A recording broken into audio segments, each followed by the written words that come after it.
bicara tentang pertolongan, saya mau bilang sekali lagi saudara, Tuhan menyediakan pertolongan. Sama-sama bilang sama saya pertolongan. Nah, tapi begini saudara, bicara tentang pertolongan ini saudara, yang Tuhan kasih hikmat sama saya saudara. Hari kita bahas tentang pertolongan saudara. Pertolongan ini saudara, ada yang dari Tuhan, ada yang dari si jahat.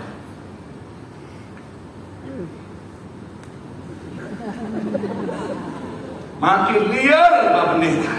Saya mau bilang saudara, pertolongan ada yang dari Tuhan, ada yang dari si jahat. Pernah nggak saudara menerima pertolongan ternyata jebakan? Halo? Pernah nggak saudara terima pertolongan ternyata jebakan saudara? Pernah nggak? Atau saudara mungkin pernah main sosial media, Facebook, nonton berita, atau mungkin saudara di mana ada orang yang sekarang ada modus di mana saudara lagi nyetir mobil biasa yang di sasar itu saudara, penyetir wanita saudara. Biasa ketika kita lagi nyetir akan ada motor yang datang saudara dan bilang, bannya, coba lihat bannya. Kalau kita nggak berhenti, ada lagi motor yang kedua, bannya.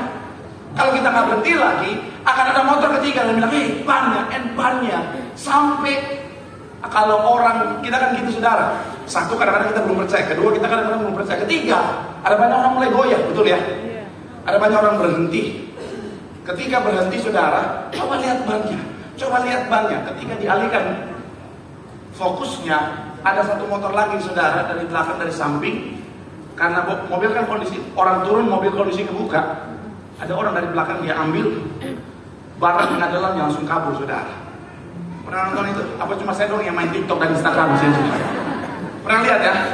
Kalau saudara belum pernah lihat, ini salah satu hal yang harus kita waspadai saudara. Itu salah satu modus. Jadi seakan-akan menolong, sebenarnya jebakan saudara. Kemarin mami saya begitu saudara. Mami saya lagi jalan berdua di mobil, mereka nyetir sendiri saudara.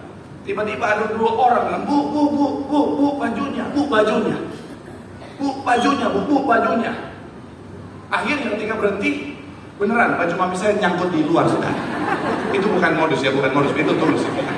Tapi apa yang saya cerita kalau gitu saudara? Tapi kalau saya mau bilang saudara, hari-hari ini ada banyak jebakan yang dikemas seakan-akan pertolongan saudara. Saya mau bilang dalam kehidupan kita bersama Tuhan juga sama. Ada banyak hari-hari saudara, iblis mengemas yang namanya jebakan seakan-akan pertolongan. Dan kalau kita nggak ngerti, kadang-kadang akhirnya apa saudara?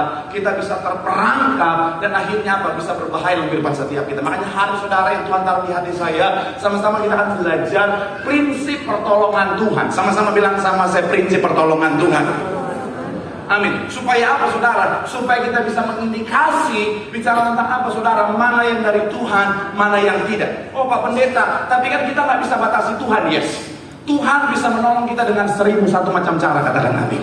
Tapi saya mau bilang saudara, Tuhan tidak akan pernah melanggar firman-Nya, katakan amin. Makanya hari saudara, dengan dasar firman Tuhan kita akan belajar tentang apa saudara, prinsip pertolongan Tuhan. Supaya apa saudara, kita benar-benar kita bisa melihat pertolongan Tuhan yang sejati. Yang setuju berikan tepuk tangan yang paling meriah dulu buat Tuhan. Haleluya. So, apa prinsip pertolongan Tuhan saudara? Supaya kita tidak terbodohi oleh iblis saudara yang berupa bicara tentang berpura-pura sebagai malaikat terang saudara. Yang pertama adalah pertolongan Tuhan tepat pada waktunya. Sama-sama bilang sama saya, pertolongan Tuhan tepat pada waktunya. Saya akan korelasikan dengan kisah di mana Tuhan Yesus lakukan mujizat pertama di Kana. Ayatnya yang ketiga sampai 7 dalam Yohanes 2. Yohanes 2 ayat 3 sampai ayat 7. Saudara, sama-sama kita baca Yohanes 2 ayat 3 sampai ayatnya yang ke-7. Yang sudah di sana boleh bilang, aku diberkati Tuhan. Sama-sama kita baca. 3. Iya. Ketiga, Ibu Yesus berkata kepadanya, mereka kehabisan anggur. Kata Yesus kepadanya, mau apakah kau daripada ku ibu saat ku belum apa? Tiba. Tetapi apa? Apa yang dikatakan kepadamu, buatlah itu. Di situ ada apa? Yang disediakan untuk apa? Menurut adat orang Yahudi, masing-masing isinya apa? Yesus berkata kepada pelayan-pelayan itu, inilah isilah apa? Sampai penuh. Jujur, waktu saya sekolah minggu, saya sempat berpikir Maria ibu Yesus mengintervensi Yesus, saudara. Saudara pernah ada berpikir begitu? Dulu di bayangan saya, ketika Tuhan Yesus bilang begini sama Maria, ibu, waktuku belum tiba. Dalam bayangan saya, Maria bilang, di dunia kau anak ya, dengerin mama. Dulu di bayangan saya begitu, saudara. Tapi ketika saya dewasa, saya pelajari Alkitab. Kalau saudara perhatikan tadi ayatnya, saudara, sama sekali tidak ada intervensi di sana, betul ya? Kalau saudara perhatikan, coba boleh munculkan lagi ayatnya. Setelah Tuhan Yesus bilang apa, saudara, mau apa? Mau apakah engkau daripadaku saatku belum tiba? Saya mau bilang saudara, Maria tidak akhirnya bilang, dengerin mama, enggak. Maria bilang apa, saudara, kepada pelayan-pelayan. Maria diam di sana, dia tidak mengintervensi Tuhan Yesus. Dia hanya bilang sama pelayan-pelayan, apa yang dikatakannya, perbuatlah itu. Saya mau bilang saudara, Maria tunduk pada otoritas Tuhan. Maria tunduk pada waktu Tuhan, katakan amin. Saya mau bilang saudara, dan saya mau bilang bicara tentang pertolongan Tuhan, pasti Tuhan nyatakan di waktu yang terbaik.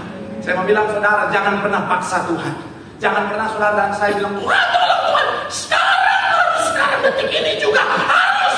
Saya mau bilang saudara, boleh kita bilang Tuhan, tolonglah aku saat ini. Tetapi biar kehendak-Mu yang kita boleh utarakan keinginan kita, tapi pastikan otoritasnya tetap di tangan Tuhan, katakan amin. Karena sesuatu yang kita pikir baik belum tentu baik, saudara. Hari ini kita minta pertolongan karena kita pikir hari adalah yang terbaik. Kadang-kadang belum tentu yang terbaik, saudara. Kadang-kadang ada waktu yang terbaik yang Tuhan siapkan bagi setiap kita, supaya benar-benar sesuatu itu benar-benar yang terbaik, katakan amin. Karena kita pernah bahas sesuatu yang baik jika terjadi, jika diberikan di waktu yang tidak baik, bisa dampaknya tidak baik, saudara. Betul ya, kita pernah bahas analogi yang pernah saya kasih. Mobil saudara mau kasih buat anak saudara, karena untuk memudahkan dia mobilitas, itu hal yang baik kalau saudara punya, saudara. Tapi kalau saudara kasih pada saat dia kelas 2 SD, bom kar itu, saudara. Betul tidak? Makanya sekali lagi saya mau bilang saudara, sesuatu ada waktu yang terbaik. Dan belajarlah untuk apa saudara percaya akan waktu Tuhan, saudara. Amin. Sering kesaksian saudara. Saya nyampe ke sini tahun 2007. Saya nyampe ke sini tahun 2007, saudara. Pertanyaan saya, bisa nggak ketika saya nyampe Tuhan langsung berkati saya jadi orang sukses berhasil? Sangat bisa. Tapi Tuhan izinkan ada proses belasan tahun dulu, saudara. 11 tahun lebih tepatnya, baru akhirnya saudara benar-benar diberkati Tuhan. Kenapa? Karena memang Tuhan izinkan proses dulu supaya apa? Di saat saya sudah mengandalkan Tuhan, betul-betul mengandalkan Tuhan, di saat saya sudah benar-benar berharap sama Tuhan, di saat saya sudah jadi pribadi yang sadar bahwa saya nggak bisa apa-apa tanpa Tuhan, baru saat itu Tuhan berkati, saudara. Karena kalau dari awal saya nyampe, bisa jadi sombong, saudara. Betul tidak? Orang betul, seakan-akan saudara tahu kan saya sombong banget zaman dulu, enggak. Tapi betul. Kalau saya nyampe langsung sukses,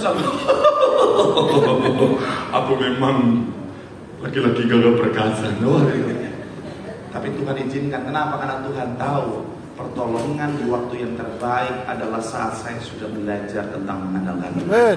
Saya mau bilang saudara, saya nggak tahu apa yang saudara harapkan hari ini, pertolongan apa yang saudara harapkan, tapi percayalah dalam hubungan kita dengan Tuhan, Tuhan pasti nyatakan pertolongan di waktu yang terbaik. Tepuk tangan yang paling meriah buat Tuhan. Bilang sama kalian sendiri, percayalah pertolongan Tuhan dinyatakan di waktu yang terbaik. Tepuk tangan yang paling meriah buat Tuhan. Haleluya.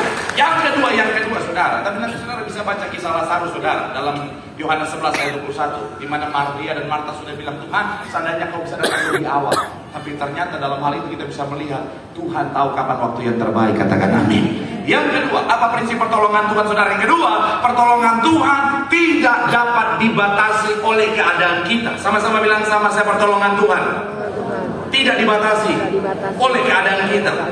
Ayat 9 sampai 10 masih dalam Yohanes 2, saudara. Yohanes 2 ayat 9 sampai 10, saudara. Sama-sama kita baca. Yang sudah di sana Yohanes 2 9 sampai 10 boleh bilang, aku diberkati. 3, ya, setelah mengecap air yang telah menjadi anggur itu, dan ia tidak tahu dari mana datangnya, tetapi apa? Mengecedok air itu, mengetahuinya apa? Ia memanggil mempelai laki-laki dan setiap orang menghidangkan apa? Dan sesudah, akan tetapi apa? Engkau menyimpan anggur yang baik sampai apa? sekarang. Secara keadaan mustahil anggur itu bisa ada, saudara. Secara keadaan dari pesta itu, saudara, mustahil anggur itu bisa tersedia. Karena yang ada hanyalah air, saudara. Tapi saya mau bilang, saudara, kalau Tuhan menolong, Tuhan tidak melihat keadaan kita, tetapi Tuhan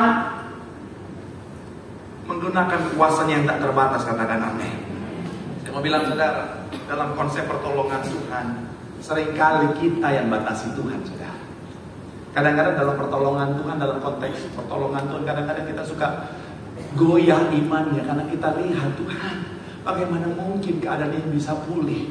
Aku aja keadaannya begini, Tuhan. Tuhan, bagaimana mungkin, Tuhan, ini aku bisa menang menghadapi situasi ini? Keadaannya saya seperti ini, Tuhan. Tuhan, bagaimana mungkin hutang-hutang ini bisa lunas, Tuhan? Gaji saya, penghasilan saya cuma segini, Tuhan. Tuhan, bagaimana mungkin, Tuhan, aku bisa menang melawan orang jahat itu, Tuhan?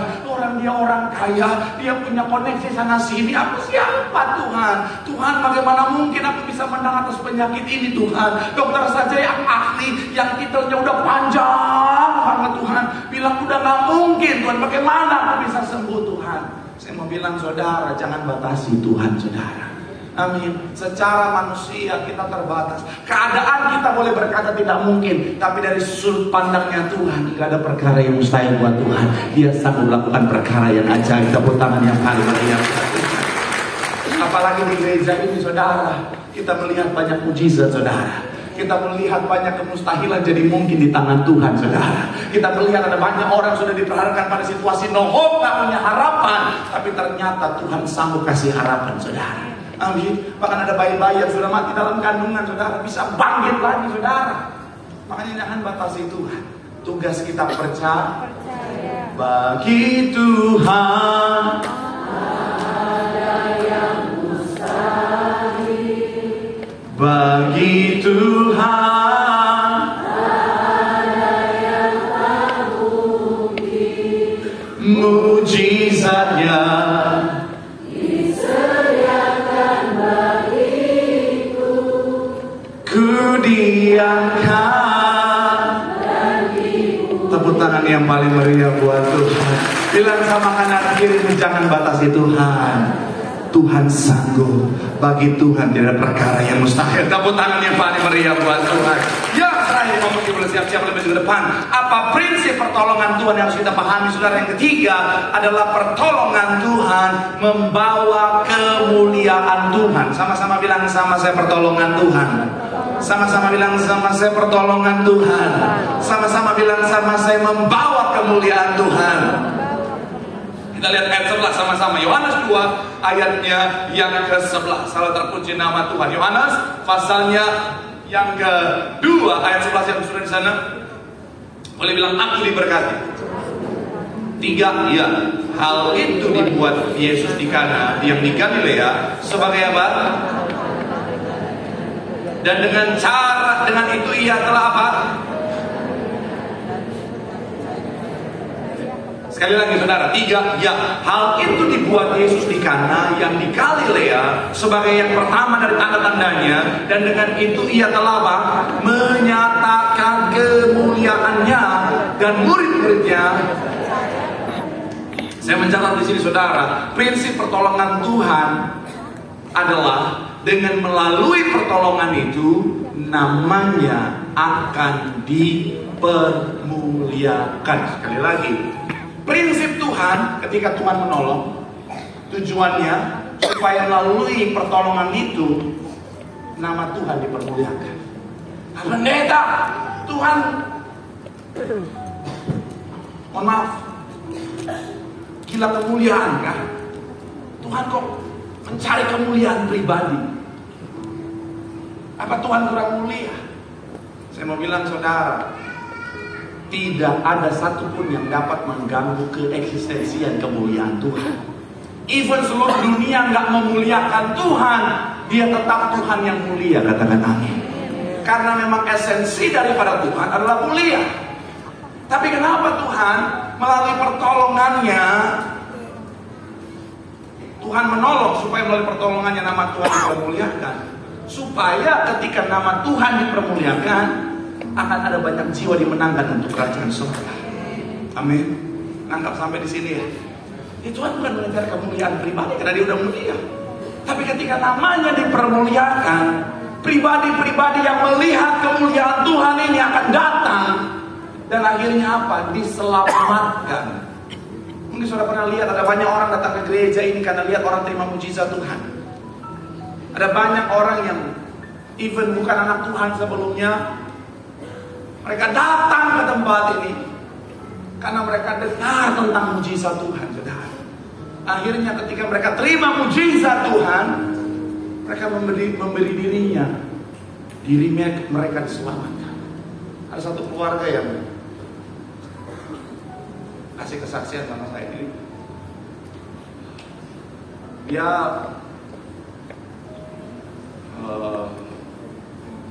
keturunan dari negara yang lain, saudara, yang sangat keras dengan kepercayaannya, saudara. Singkat cerita, salah satu anggota keluarganya sakit. Segala macam cara sudah dilakukan, tidak sembuh-sembuh, saudara. Ketemu dengan seorang pengerja mendoa syafaat seorang ibu. Ngobrol, dia kasih tahu tentang kuasa Tuhan yang luar biasa. Akhirnya si orang ini, dia bilang, dalam doanya dia bilang, kalau kau Tuhan yang benar, sembuhkan. Yang sakit itu adalah opanya, sembuhkan opa saya. Singkat cerita, saudara, dia bilang, kalau Tuhan, kalau opa saya sembuh, saya mau ikut engkau. Singkat cerita, saudara, opanya mujizat Tuhan terjadi. Dibawain perjamuan kudusnya urapan, saudara, opanya sembuh. Dia jadi percaya. Saya mau bilang, saudara, keluarga besarnya hidup dalam Tuhan, bahkan melayani Tuhan. Tepuk tangan yang paling luar. Tuhan tolong. Melalui pertolongan itu nama Tuhan dipermuliakan. Nama Tuhan dipermuliakan, banyak jiwa dimenangkan. Jadi sekali lagi saya mau bilang, saudara, prinsip tentang pertolongan Tuhan adalah melalui pertolongan itu nama Tuhan dipermuliakan. Karena kalau tidak, jangan-jangan itu bukan dari Tuhan, saudara. Karena iblis pun bisa menyamar seperti malaikat terang. Coba kita lihat ayat terakhir kita, saudara. 2 Korintus 11 ayat 14. 2 Korintus 11 ayatnya yang ke-14 dikatakan apa di sana, saudara? 2 Korintus 11 ayat 14, sama-sama kita baca. Yang sudah di sana boleh bilang, aku diberkati. 3 dia. Hal itu tidak usah mengherankan, sebab iblis pun bisa menyamar apa? Sekali lagi, sebab iblis pun bisa menyamar sebagai malaikat terang. Iblis bisa datang seperti pembawa pertolongan, saudara. Sebenarnya sementara merancangkan jebakan. Saudara nonton gak yang viral kemarin tentang si Agus? Agus yang mana, Pak Pendeta? Agus yang Mansaran meresahkan kan? Mohon maaf kalau nama Agus, mohon maaf ya. Kan itu di TV ya. Ini Agus yang, mohon maaf, yang gak punya tangan. Iya kan? Kalau saudara ikutin, itu tuh manipulator hebat, saudara. Korban-korbannya itu terperangkap. Kenapa? Karena si Agus ini datang seperti penolong. Kalau saudara nonton video bagaimana dia kita kan mantan penjahat juga, saudara. Jadi teknik-teknik itu kita tahu, saudara. Tapi dia tekniknya tingkat tinggi, saudara. Betul. Jadi kalau ibarat banyak pria di sini masih level biawak, dia tuh buaya, saudara. Tekniknya luar biasa. Tapi kalau saudara baca tekniknya, itu tuh dia seakan-akan menolong. Seakan-akan bilang, ya aku tuh datang untuk menolong kamu. Laki-laki yang sebelum-sebelumnya tuh hanya ingin menghancurkanmu. Kalau aku tulus sama kamu. Bukan wanita-wanita langsung. Aku udah lama gak dikatakan seperti itu, Pak Pendeta. Dia mau bilang, saudara, sebenarnya itu jebakan, saudara. Iblis pun demikian. Jadi hati-hati. Saya mau bilang, iblis pun bisa lakukan mujizat. Betul tidak? Iblis pun bisa membawa kesembuhan. Betul tidak? Iblis pun bisa bikin saudara yang dari banyak utang-utang jadi sultan Bekasi dan sekitarnya. Betul tidak? Tapi semuanya jebakan. Jadi ingat baik poin yang ketiga. Kalau pertolongan itu tidak membawa kemuliaan buat Tuhan, itu artinya dari si jahat. Karena jujur saya baru kemarin datang, ada jemaat datang sama saya bilang, Pak Pendeta, puji Tuhan, saya kemarin utang-utang banyak Pak Pendeta. Tapi puji Tuhan, Tuhan tolong saya kasih pekerjaan. Apa pekerjaannya? Admin judol.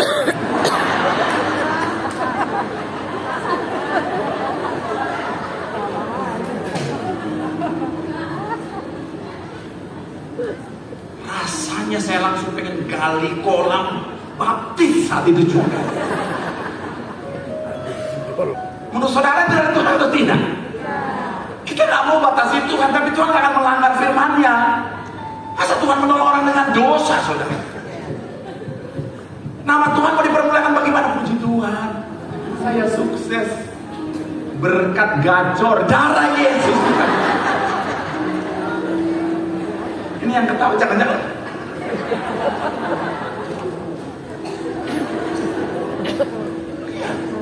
Saya akan tutup khotbah saya dengan kesaksian. Seperti yang saya bilang tadi, saya nyampe tahun 2007, rasanya jadi susah. Ada saat dimana saudara, saya kan berjuang dalam dunia entertain sekarang. Dalam dunia entertain. Dan puji Tuhan, perlahan tapi pasti ada karir yang cukup baik di sana, saudara, berjalan dengan baik. Dan di saat karir saya sudah mulai naik dalam dunia entertain, ada seorang bapak-bapak muda. Bapak-bapak muda, ingat, bapak-bapak muda. Dia seorang yang penting di sebuah perusahaan itu, saudara. Dia undang saya untuk makan. Dan dia bilang begini, saya lihat kamu bertalenta, saya lihat kamu bagus dalam peran-peran yang sudah saya percayakan sama kamu. Ini ada 3 judul sinetron.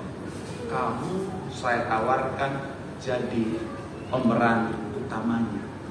Minimal pemeran pembantu utama yang akan selalu ada. Streaming 3 judul. Wah, pertolongan Tuhan. Tetapi kamu harus jadi pacar saya. Ingat kalimat saya, bapak-bapak muda.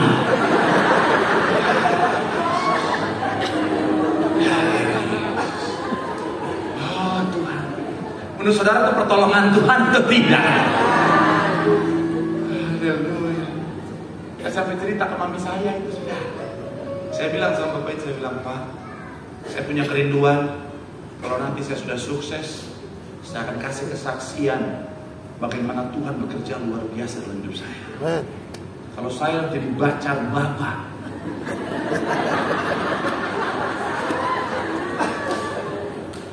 bagaimana kesaksian saya?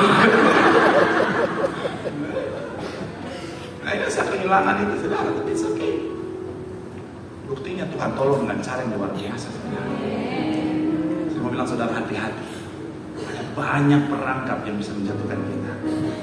Tapi kalau kita kenal bagaimana cara Tuhan menolong setiap kita, kita akan menikmati pertolongan Tuhan yang sejati. Tepuk tangan yang paling meriah buat Tuhan. Bilang sama kanan kirimu, pertolongan Tuhan pasti untuk kemuliaan nama Tuhan. Tepuk tangan yang paling meriah. Yang diberkati pada lambaikan tanganmu. Tepuk tangan sorak-sorak yang paling meriah buat Tuhan. Haleluya. Kemuliaan bagi Tuhan di tempat maha tinggi.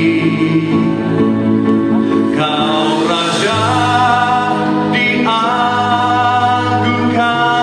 dan dipuji.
Sama-sama doa di hadapan Tuhan.